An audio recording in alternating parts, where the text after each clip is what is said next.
Hello, everybody, and welcome back to Procrastinator's Pitstop. We do have another amazing guest for you here today. Thomas Helfrich is the founder of Instantly Relevant, a growth strategy company dedicated to helping entrepreneurs and businesses thrive. His passion really lies in guiding others through the challenges of entrepreneurship with a focus on what truly drives success. His podcast is in the top 10% worldwide, and he has over 1 million subscribers, and he's even been on a few entrepreneurial TV shows. Tom, welcome to the show. Well, thank you for having me. I appreciate it. Whenever I can go on someone else's podcast and not have to do the work to produce it afterwards, I'm all in. I'm all in for this. Excellent. Well, before we dig too much into the topic at hand today, we do like to have a little bit of an icebreaker on the show. And today's randomly generated one was pineapple on pizza, yay or nay? It's not pizza if pineapple's on it. It's a clear no. If you have pineapple on your pizza, you're not eating pizza. You have flour with some other things and pineapple. I'm sorry, Hawaii, you're out. I am very firm on this. I'm as firm on this as, you should love Neil Diamond as well. I'm just saying that's another thing. Everyone should love Neil Diamond. He's amazing. But pineapple on pizza is a no-go. Absolutely. I'm not saying you can't eat it. You just can't call it pizza. Fair? Sounds fair. I guess you're a Sweet Caroline fan then, huh? Neil Diamond? Where it began. Oh, yeah. I mean, that is my go-to karaoke song. And as terms of karaoke, I can rock that. I'm not saying I'm not going to brag. I mean, I'll do well in that. I can entertain with it. I get down low like Neil, but that's it. I mean, how do you not like that song? I love that song as well. But, what is it? Bill Murray said that there's two types of people in this world. Those who love Neil Diamond and those who don't. It's very true. Okay. Thomas, why don't you tell us a little bit about your journey and, your background and sort of how you got to where you are today? Yeah. Well, my background's real. It's lights. And I walked down. Not that kind of how I got down here today. Do you see what I did there? I'm just screwing around. I'm messing with your podcast now because people like to do it with me, so I'm doing it back. Background. So listen, I was kind of born. I'm 48. I'm born out of the .com time of that. That's the beginning of the professional career of consulting. And I quickly realized that I was not very. I was okay developer, but I realized that I was competing, so to speak, with people who really got it. But I did see that I could talk about technology really well and explain it really well to a developer, understand what their nerdy talk was all the way up to then an executive to say, hey, this is how it impacts your business. At a very young age, I could do that in 20s. So I took the consulting path. Now, fast forward 20 years of consulting, specifically the last 10 around intelligent automation and AI, big company stuff like Eli, as a consultant working in Eli Lilly or like Stanley Black & Decker on intelligent automation. You kind of career path, through it where I just kind of, I never got promoted. That's why the podcast is called Never Been Promoted, the YouTube channel. But I did advance. I ended up being like $1 billion, the service and chief innovation officer for like $1 billion services company. And then during that time, out of nowhere, I kind of was there about 19 months, made every bonus. They just kind of said, hey, yeah, we're going to make a change. And you're out 2 weeks later. So you go from this $500,000 a year job to nothing. And you're kind of like, what? And then that was in my, what old am I? I guess 43, 44 time range, 42, somewhere in there. You start having these realizations that man, that was supposed to be my dream job. And that was supposed to be a family company. And I was like, this is, fuck that.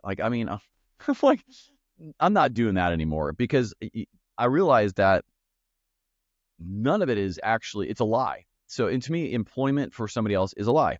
The stability of it, it's good, but at any point that company is not doing well, change of management, and so they get bought, whatever the circumstances are, you're out, and you are out very quickly and without benefits or this or that, and so I was like, what? I've always had this kind of urge, this calling for entrepreneurs, and I just took that path. I went and said, hey, look, when I was building practices and doing stuff for companies, I was always solving the problem of marketing myself. And, to get leads. And so I just kind of took that and ran with it and then started selling it and started ringing the cash register. And that's how Instantly Relevant got born. That's how my entrepreneurial journey got born. And I got thrown into entrepreneurship without any clue. And so how I got to then the next phase, which is Instantly Relevant, still there. We're a growth agency. We help people, not really an agency, more of a consultancy. We help people use LinkedIn, or we verify other agencies. We do things to help companies grow by making them better. Well, I realized that almost every entrepreneur I met struggles. And I came up with this idea with the fact that I'd never been promoted and the URL was available. So I bought it. I have a book coming out called that, right? And it's about that journey of within. It's the ties, it's the logo, right? It's a cut tie. It's that metaphoric ties you have to cut to be able to advance in life. Like, the big ones are fears or excuses or the senses of entitlement, like the world owes you something. It doesn't. But specifically, like, people in your life, and the person, like for me, that I had to kind of let go is who I was. And I think a lot of people need to go through these transformations to really make it as an entrepreneur. And that's where I am today, where I'm here to kind of help entrepreneurs get better at entrepreneurship. And yeah, I know that was a long-winded way to get there, but it's a very typical path of entrepreneurs. They just kind of get fed up or something happens in the world. And they're like, now I'm going to work for myself. I'm done. But what do you do? Yeah, exactly. And thank you for sharing that, Thomas. And it's a very good vision that you have, and hoping that you're able to help millions of people someday, right? Everybody you can. That's the goal. What just to get us back on track here a little bit, in terms of procrastination, what is that to you, Thomas, and what does it mean to you personally? Well, that's how you write a book. 95% of writing a book or so is procrastination. You just talk about it, you think about it, you don't. And by the way, procrastination is such a real thing, and it ties to some of those ties that you have to cut. So excuses, right, that you make. So you procrastinate because like, oh, I don't have time or this. But that really comes down to you're afraid, a fear of like looking like you suck at something, or that you're afraid of success. So you just say, oh, I'll make all these other excuses. I'll keep pivoting. Procrastination is no more than an excuse, because there's probably an underlying issue that you're not really addressing in your life or in your business. And you don't put things on because the truth is, if you're hungry, you eat. If you go to the bathroom, you go to the toilet hopefully go to the toilet. You get rid of it. So maybe it's a toilet, maybe it's not. The truth is, when you have a need that's real, you find time to do it. And when you find something isn't important, that's procrastination, or you just don't make the time for it for a number of reasons. And to me, that's like one of the biggest things you have to overcome, is not just doing stuff, but it's realizing why you're not doing it. And in your own business, you mentioned that you maybe didn't know how to do anything, certain things on your journey. And do you find that you put those things off because you didn't know how to do them, or you just you found it daunting? Yes, to all that. There are things that you don't know how to do, and there's also things you don't realize how important you should do until that moment comes when you're like, shit, I wish I would have done that. And for example, like, you're setting up your company and you made a couple sales, you might need to automate some processes or set up your CRM and to be functional. Here I am 3.5 years later, we don't really use a CRM. We use a light version of what MailChimp would do, because I haven't taken the time to do it. But now I'm like, oh God, I wish I would have taken that, on my procrastination list, as I was telling you off camera. CRM is on there, go high level, to actually go block out a day and begin the learning until you've got it good enough to set it up. Because I've lost business because of that procrastination of not knowing what to do or how important it was, and not finding the time because I didn't see the value. And now I'm like, shit, I should have done that. So that's a perfect example. And a lot of people do this. Another version, by the way, is I spent way too much time on branding and logos. Almost everybody does this because it's the fun part, the pretty part. That is a form of procrastination by overworking on some stuff that has really no value long term. It's better to work on services and meeting people and start, or product, and sell stuff and ring that cash register, than it is to, no one cares what your logo looks like. They barely care what your name of your company is. They just want to know, can you solve my problem, and how quickly can you do that? To me, that's a form of procrastination that we all get victim to, is doing the fun thing that doesn't have any value. Of course. And how did you overcome this in your own business? When you found yourself sort of putting things off on those maybe really important things, how did you get out of that? This felt like college when I was doing this. So it's like, oh shit, we're about to run out of money, or oh God, I need to, find more pipeline. It usually was like, you get to the edge of the cliff and you're like, I got to get this, the safety net or something up now before I fall off this thing till it's over. And so don't do it that way. I know you're not going to listen. Anyone listening who's procrastinating is just going to ignore that statement. But don't do it that way, because you're forced into it. Now, since talking to you several weeks ago, and I was telling you that, for the listeners out there, Chris is excellent. And he came on my podcast, and we had some off-camera talk time too. I've actually done some of the things you told me, and it's unbelievable. I've knocked out more in the last few weeks because of it. And it seems so obvious, but just do it and keep yourself focused. And that's how I've done it I've done a few posts on this. I started doing the little things really good so I could do the bigger things great. And I never thought of it in that way. Maybe an example is like weight loss, right? A lot of people focus on, I want to lose 30 pounds. First of all, it might not be the right metric. You want to lose 30 pounds or 30 pounds of fat? It's like, what's the right metric? So that helps you zone in on what you should do next. And the other is, why not just lose 5? And then from there, make a new goal. Do something like, let's lose 1.6 this week. Or let's lose 1.6 and see how long it took. And the point is to break it down into smaller things to go chase. And that's how I've been doing it. And that's a very good way to do it. But you also brought up a very good point, and a very valid point, is that you need to know what metric you're using. How are you going to measure your goal as well? And you have to know what's important to you. Because as you mentioned, and this goes very much in business with all the business clients that I've talked to over the end, when they want to build a business, you have 4 basic questions, right? Do you want brand awareness? Do you want traffic? Do you want leads? Or do you want to drive sales? And those are all different things. And then based on what you're actually going for, then you have to talk about, how you're actually going about doing it. Well, exactly. So, but you really have to so in a company, right? You need to sell things for more than you pay for them. And for me, it's like if you're not focusing on where your revenue comes today and where your revenue comes tomorrow, you're focusing on the wrong thing. And I know that kind of pushes some stuff out like CRMs, but that's the focus on revenue for tomorrow that I didn't focus on. And we have started to, because it's overwhelming, by the way. Like you look at these things, like I don't even know where and the truth is, you just got to chunk it down to stuff. But if you're not focusing on two things, you're probably outside of family and health, and let's leave the personal just in business, you're probably focusing on the wrong. Okay. Mm-hmm. Yeah, and that's an interesting point too. And when you're helping people, Thomas, with instantly relevant, do you find that sort of the overwhelm from technology is one of the biggest parts of it? Like people feeling overwhelmed from technology? Sometimes. And what I mean by that is a lot of our customers come from, they've tried every automation, they're trying everything, and nothing's really working to help them grow. And we distill it down to like the thing of like, hey, what's the core problem you solve? Great. What content are you putting just around that? How does your brand, like we simplify it down to the steps of what people care about, how they want to interact with you, how they want to grow, what do your offer systems look like? And we just walk them through a system of how to do that. Now, on the flip side, let's say where, it's the marketing agency that needs to get verified. That's pretty straightforward. Can you do what you say you can do? And to make that easy. But when you're working with somebody who's been, oftentimes they don't know, we don't do the consulting on what kind of technologies to use. We just say, hey, what's the outcome you want? And here's the path, the simplest way to get it. I think though a lot of people are like a little bit of a technology fatigued. And when you get that and you're trying to use technology, your outcomes tend to be subpar.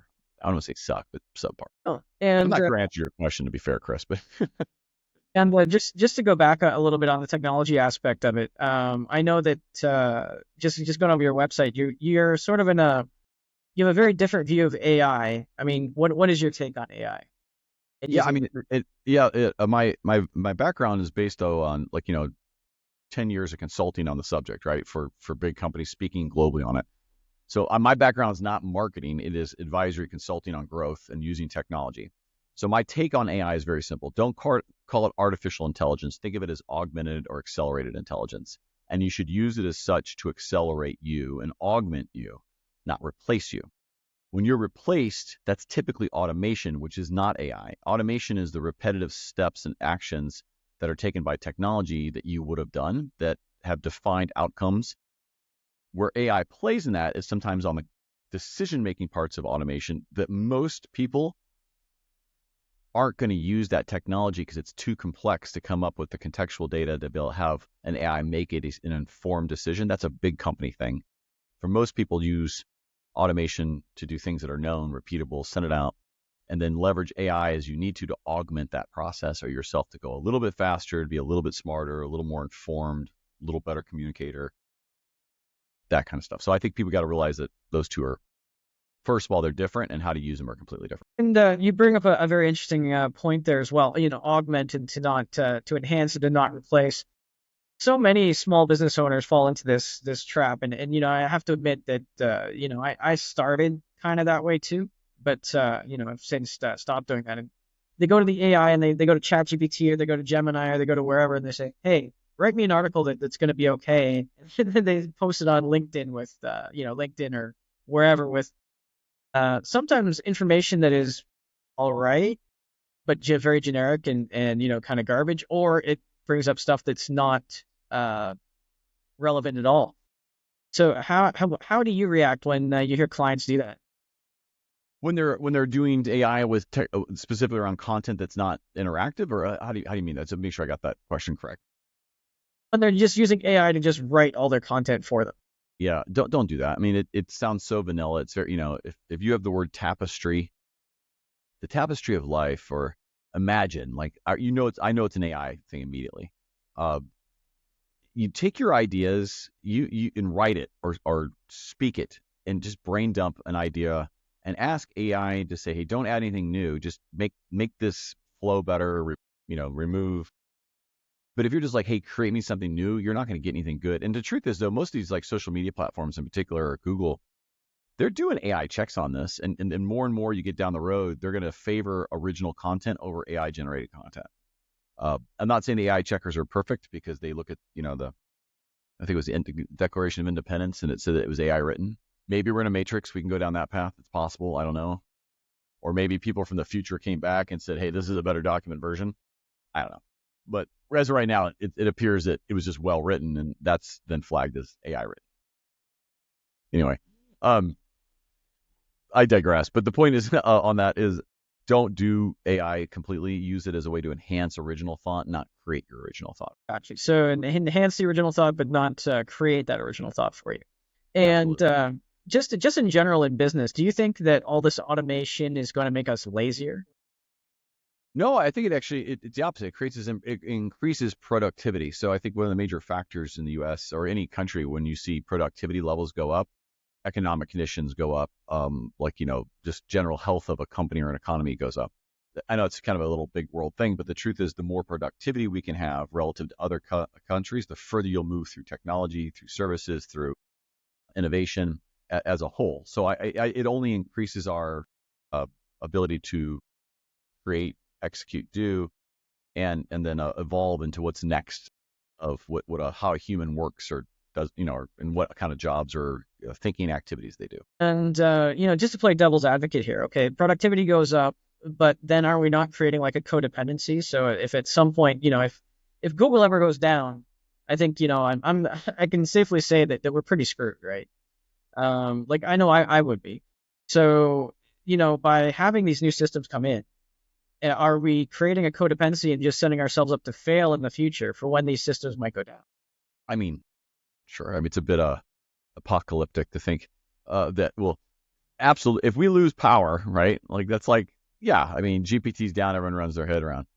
So sure, we would be, we're humans, we'd be fine, because it's all relativity, right? So if it's down for everybody, then everybody's still on the same playing field, and you're just where you were. You're still a human. And the humans, by the way, humans who use these technologies, who have very command of their subject, they're industry leaders, they really understand what they're doing, use these technologies more effectively because they know how to use them to get the better outcomes. It becomes a very smart person you interact with, is what an AI effectively does. Like, just from the most common use case of GPT, that person's still going to have an edge and outperform somebody who also doesn't have access to it. If anything, they'll be even better because they'll have seen ways of the thinking of AI, and it'll apply it, and they'll get back and forth.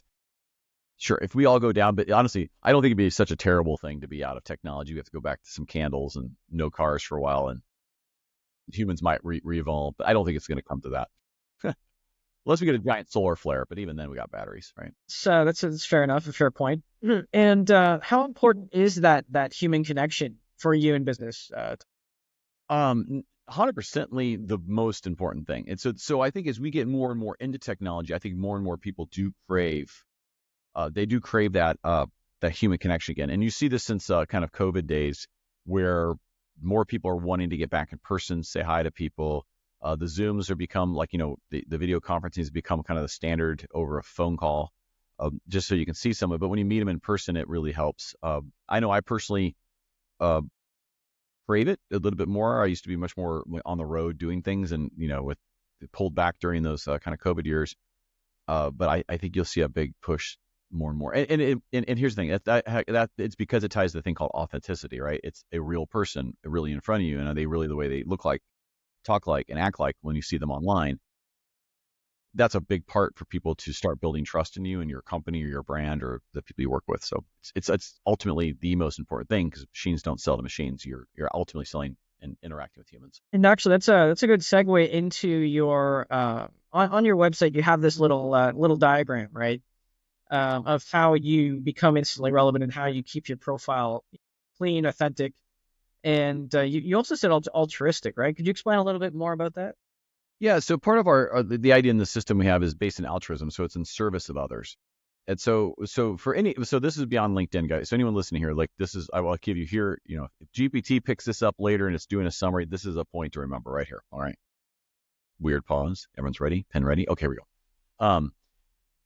Your profile on any social media should do a few things. One, it should be quickly to say why someone should click on it or interact with it. And that's usually a statement of benefit to somebody. Like, so ours is something, it used to say like, are you serious about growing on LinkedIn? Yes, of course I am. If you're not, then don't click it, right? The other one might be like, hey, verified agencies win more clients. That's what it currently says.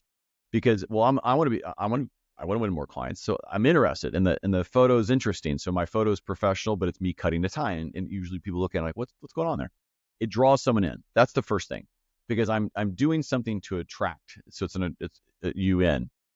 So make sure your profiles attract people to you based on what the words are in the image. Do what you will with that. The second piece is when they land on your profile, typically there's some kind of header image or some kind of initial thing they see. That should be very clear what it is you do for people. So I don't want to see, and you won't see this on mine ever, is I'm the CEO or this or founder of that, or the name of my company in my headline, or what we put on our big banners. What we put is, verified, win more clients, verified agencies win more clients, like, or, relevance will ignite revenue for you. Something, it's around them, about what we solve, what your benefit is of interacting once again with my profile. Now, as you get through someone's profile a little bit lower, you could start talking about the problems you solve, the villains in the story. So for us, for a long time, it's been, hey, grow your accounts on LinkedIn, but don't do it by being a brand wrecking spammer, right? So that's the villain. And so you start talking this story where people start identifying with, like, yeah, I want to grow. I hate that. Maybe I should talk to this guy. And then you make sure that, like, when they have a way to get a hold of you, it doesn't give you your website address. It doesn't say, here's my Calendly link. It's just something, ours used to say, best meeting of the week. So when you click it and they book it, all week when it pops up in their feed, like on their reminders, it says best meeting of the week's coming, best meeting.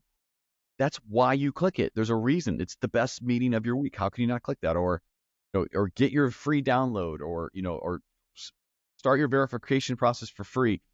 There's a benefit for clicking it, and that takes you to where their call to action is. But everything I just described is in service of that person. So that's the profile. The other piece is all my content is around the problems we solve, and it's value, value, value. Very rarely, maybe one every 4 to 6, we say, here's what we do. Let's book time, more salesy. The point is, that's altruistic too. I keep giving information on how to solve these problems out there. Here it is. Here's some more information. Take it. Here's an interview with somebody. Listen to it, because they'll help you solve the problem. That's in service of that ideal customer profile that actually interacts. That's a long-winded answer, but the truth is, you need to do it that way. Otherwise, people just get turned off from it. Right, and you're right. It is a lot of information, and it is it can sound a little overwhelming. I mean, for you, you've done it over and over, but for everybody starting out, it can be pretty daunting. So just going back to that, breaking things down into really small steps. What is something that every entrepreneur can do today, or a small business owner can do today, that would start to set them up in the right direction? I mean, shameless plug, you can do a free masterclass that we don't even, because I told you we don't have a CRM, so you won't even get marketed to afterwards on instantly-relevant.com. So you can check that out. This is masterclass that will take you through the 9 steps of how to do it. The first and foremost thing I tell you to do, and I'll give you the first 3 things you need to do. You need to come up with a very small, defined, let's say 200 people list of prospects or people that you should be interacting with for whatever reason. Just be defined, know why. 200. The reason I say 200 in a month, you got about 20 working days. You could literally hit 10 people a day with some kind of actual interactions. So about 200. The second thing is make sure your profile and your content is set up in a way that serves that 200. That's the altruistic piece. The last piece is go give them attention. So go interact with their posts, go read their things, ask them questions, be authentic in that interaction, and then don't ask them for anything at all. Be a really normal person that actually cares about what they do. If you don't care about what they're doing, then don't interact with it, but show and actually get into it. That's really interesting, and I'm sure that it's a pretty unique perspective that many of our listeners haven't heard of before. 200 people instead of, go out and get 10,000 followers. Right. Now, do you think there's any benefit to getting those 10,000 followers as opposed to those 200 people? There's a benefit to spam them, I guess. No. If you can serve 10,000 people and you have a really good message, by all means, you should interact with them and you should bring them in. What I'm referring to is I'm referring to a very common business where, like, truthfully, they probably can, if they got, a client or 2 every month, they'd be loving life. So the idea is if you're stacking a new 1 or 2 client by the end of the year, you have 24, and by a couple of years, you have almost 50. If that's your kind of business, you don't need a lot of people to interact with. So these are typically like services or higher ticket items or coaching or whatever it is. You're a coach, you get it. Like you're like, yeah, if I could add 2 clients every month, and even with some fallout, you'd be like, that would be, oh my gosh, everything I need. That means you're trying to close 1% of the 200 you're interacting with every month. It's not that much. It's like it's 2 people. And so you don't have to overthink it because you get too thin and your messages become so irrelevant. This way you can handle being very irrelevant to a very tight audience. And even if they don't want to buy it, they'll understand what you do. So that's how you get referrals and people looking at your stuff. Excellent. And for our listeners too, don't worry about writing it down. We're going to put that link in the description as well. So you can go and check out that course. Recommend that you do. Went through it, and it's very, it's actually very easy. They explain everything very well as well. So we'll add that in the description as well. Now, just going back to, actually setting up your business and going, be altruistic and make sure you're servicing others and not spamming. So how do you go about just the cold outreach without being like spammy then, right? Well, we don't do cold outreach. I think that's the one thing. So I'm so anti-spam. If I'm going to send an email, which we don't really, it's a weakness. We probably should send more emails than we do, but I'm still like, I'd rather not wreck my personal brand because it's tied to actually helping people and stuff. So let's say you're going to do cold email. I would tell you, if you can warm up that audience on social media first, using the 200 person example, let's say, instead of hitting them up with 200 cold emails, what if you liked a few posts, you actually read a few articles, made a few comments, whatever else, had them on your podcast, did something to get some interactions before you sent them an email. Your open rates, your interaction rates, them carrying rates go from, like, let's say 2-3% to 80. I mean, for the extra little work to be a real human that authentically interacts with them, it's a lot better when you've interacted with them first to give them something. You just keep giving them benefit, and then eventually, they do. There's very few people who are that narcissistic that they don't give you the time of day to at least meet you for 15 minutes or go check out who you are. There are some, but you probably are going to do business with them anyway. So it's, my point is warm them up and just don't spam them. Well, yeah, I know that nobody really likes spam, and it is. Well, let me say this. If you are going to do a cold outreach, don't pitch slap me in the first one. Like, keep it simple, keep it short. I mean, like, I think we used to do a cold DM outreach in LinkedIn, and all I said was, ooh, like, OOOOH ... Tell me more about company name. I think that connected at like 80%. And that was it. I mean, here's the thing. I sent one message, not a sequence of 5.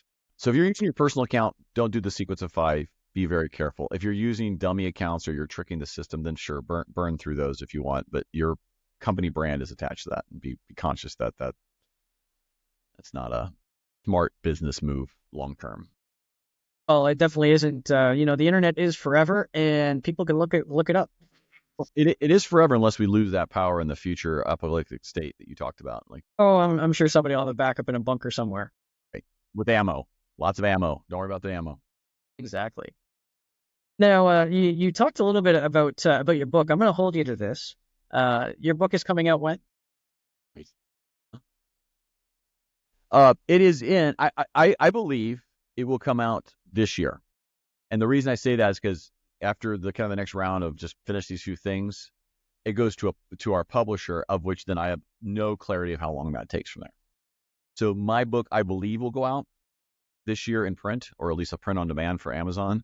The other formats, I have no concept of how long that takes. I know if I had to read, I'll have to do the voiceover for that'll take time because I'll have to block out time to do that. But I think the actual print and be done. It'll be done here this year. My goal is 2024 to launch. Excellent. And just swinging around and thinking about your goals. I'm sure you have a pretty decent idea of where you want to go and your growth ideas. Where do you see yourself and your business within the next year?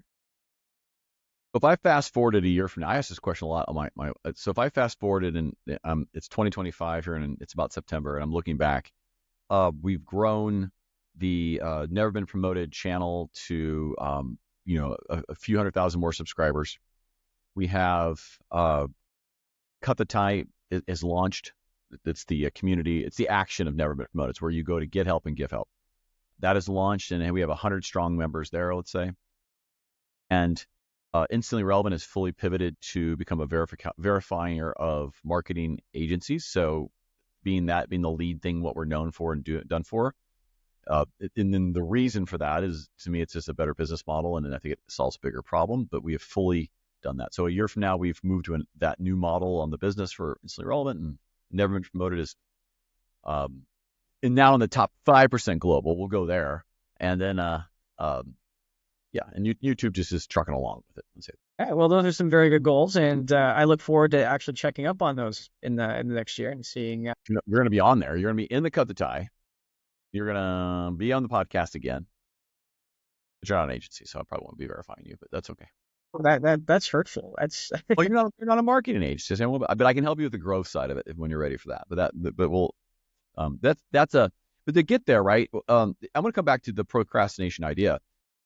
If that's all I thought about, which is what I've done for probably 3 years, and I don't have these little tasks that align up to those goals, that I know I need these things, and they have their stuff, and I'm not knocking those stuff out, I'm not getting there. So let me give you an example. So like today, I told the team, hey, from November to December, I don't want to do more podcasts because we got to catch up with the production of all the old and get ready for the new. And so like right after this meeting, I need to go block out the time on the calendar so people can't book it. I need to make sure that we're getting the processes built in place to execute to get ahead, because we're chasing our tails a little because we've grown so fast. Without that, I can't grow the podcast to the next level because I can't get ahead to promote the shows, and I can't get ahead to maximize the advertising dollar. That takes some planning, and takes like things today say we need to block a calendar 2 months from now. We need to then get that. So these little things you'll do literally day to day put you on the course to the bigger task. And by the way, you don't have to overthink this. It's an ugly ass Google sheet that I use that I have a brain dump. I know I need to do this. I put it in enough to realize it, and I go work it as far as I can until I feel like I can't work it. It's in someone else's court, but it's on there to come back through when I know they come in. So that's how we're going to get there, is by not procrastinating. And I do mean that. I'm not just saying it's your show. Like, it's literally like the way you do it. Okay. Actually, I was actually going to ask you what tools you're using at Google Sheet. I've done that. I've done it a bunch of times too. Have you considered using a different task management system? Not really Asana, but it doesn't fit with you. But like Monday, or what was the other one? Motion? We are a Monday shop. So for all our projects and stuff, we go through there. What I like about Google Sheets is I don't have to log in. I just fire it up, and it's there, and it's dirty, and it's quick. If you want to formalize it, to me, then I'm taking time to go formalize a task list. Maybe I'll put it on my list to make Monday my task list. Sure. But to me, I don't even need that heavy. I need to write down a few notes, and then when I have time blocked, I go knock that out, because it's a small task. And in my head, I have the big goals. I don't need to write those down. Those are right in front of me every day. And so I agree. If you're a better Monday organizer, go do that. To me, it just takes too much time that I could be doing to knock out the task. I will tell you a couple tools that have helped. So I think this is important. This is a listen up moment. And I don't get money for this. So, and because I like these. I use SaneBox, SaneBox.com. This has saved me 5.5 to 9 hours a week. It is an AI that basically, I won't say runs your inbox, but it brings forth the messages that actually matter and kind of pushes all the other noise out of the way. And it takes a couple weeks to train it, but it's pretty quick. And you go from several hundred messages that are there for you for zero to maybe a dozen. It's really very good and it tells you how much hours you would have saved, because I was a zero inbox person that was missing stuff. So anyway, besides time, you're quicker to reply to proposal issues and things like that. So that's a big one. Do like Monday. Monday is very good. That's another one I would definitely use. There's a whole bunch. I could probably keep going, but I will tell you that SaneBox is the one I refer out more than anyone. Yeah, you mentioned before that one of those biggest pet peeves, and for any business owner too, I'm sure, is that inbox. It always has something in it. It's never empty, right? God, it's always doing something. And if you can get, if you find yourself doing emails one of your tasks, you're doing it wrong. There should be no doing email. I tried to put an EA on it. It was like, she was like, oh, what about this? And I'm like, it was like, not a reflection of you. It's just too much complexity. I'm going to find technology to help solve this. And that's what I did. Excellent. So just before we start wrapping things up here, Thomas, was there anything you felt that maybe I should have asked about or dug into more that I didn't, or that we didn't discuss or go over today? I think when you're talking about technology of how much time, so you're trying to not procrastinate and waste time. I would love for you to maybe give your 2 cents or a quarter or $1.50 on when you're waiting for the silver bullet as your excuse. So what I mean is like, oh, if this technology would do this, or I did that. Like, what's your recommendation, I guess, of how much effort and time should we give to technology to enable you before you're like, this by itself is causing too much time? I guess another way to say that is, when do you identify I have to have a person lined up to this technology for it to benefit me versus I can handle this as it enables me? Right. And actually, what you're talking about actually goes into like a little bit of a theory I use to explain it. Rube Goldberg, he made these amazing machines that just were overcomplicated and just like turned on a light switch, right? So the rule of thumb that I have is that if it's a repeatable task or repeatable action that can be automated in theory, and you have to look at how much time you actually spend on it in a week. So let's say you spend 10 hours a week on email and you're doing an investigation on SaneBox. Well, if it's going to take me 2 weeks to figure out SaneBox, and it's going to save me 10 hours a week, then that's worthwhile. But if you're talking about something that is not as obvious, just like dealing with your inbox or responding to customer inquiries, and you're spending more than you would spend doing the task, then it's not worth looking into the automating of it. And it's a really fine line, and it's really difficult sometimes to actually draw that line, because it's I actually have this discussion right now with a client in an agency, and they want to use AI tools to take care of their processes and extend things, because they're spending way too much time on these different processes that's plugging up their sales line. But the thing is, now that they've had a VA on figuring out these AI processes now for approximately 3 weeks, and they haven't really gotten anywhere. So and the processes she got stuck on were processes that really don't take that long to begin with. I mean, they're annoying, but really, when you overview the company, you only spent it was like literally 5% a week. So if you're going to be automating tasks that take up 5% of your week, then you shouldn't be spending more than that amount of time actually researching and investigating before you fix it. Agreed. And I think a good example is how you get to that CRM challenge. I had to tie it back. Is like, for now, I was like, let's put things in MailChimp. It's inexpensive. We collect their email, and we'll occasionally email people on stuff, and just focus on the moment right now. And as we grew our processes, we went from managing things on Google to Slack, and then Slack didn't do it. And then what we did was we went to Monday, because customers were like, we need insight, in the team, need a way to collaborate, and you'll graduate into those things. And I agree with you that Could we still manage things through Google? Yes. But it was causing a problem with customer service, like, hey, where are we with? And, and then Slack didn't work because the threads got so long about a lot of things we were doing. It was like too hard to keep up with. So we needed to get it down to a task level of where we could have conversations and approvals. And then a workflow. So every time we brought on a customer, they had the same experience and we can then improve it where we were missing. But you don't start on Monday when you haven't even sold, or you've only sold a couple things that you do. So the point being is, I think that's one of the takeaways in technology in particular is start dirty and small and lean. I love the book, The Lean Startup, worth reading. Take that approach, because I think you can get lost in technology and it becomes a giant crutch, if you will, or it's another way to avoid selling or doing the thing you're uncomfortable doing. Well, there is one other sort of tip on this too. It's really, how important, what's the impact at the end of the day, right? So, if you're looking at trying to get a chat bot on your website and you don't have any website visitors, like you said, then, you don't need to go out and spend, $100 a month and 100 hours researching the best chat bots either, right? So, and I fell into this trap myself.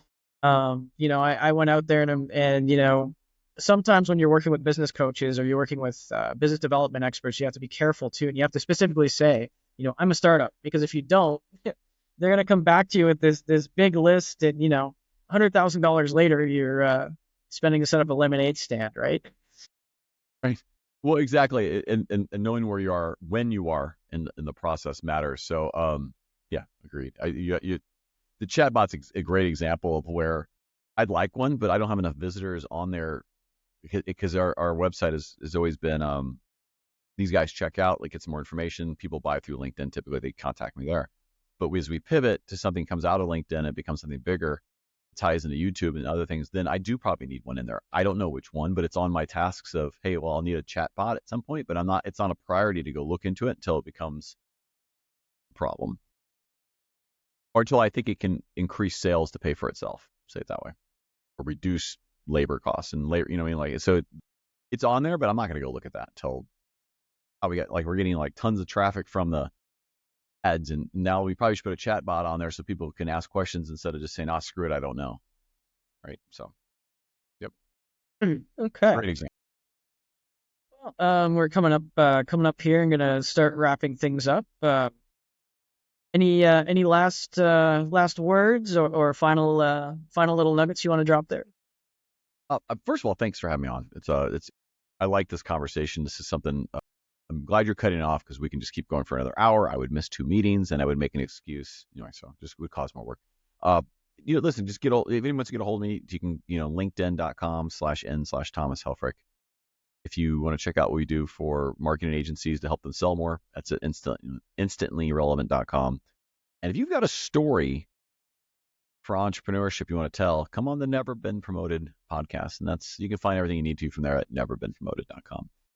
Poor marketing to get 3 calls of action, but 3 different listeners.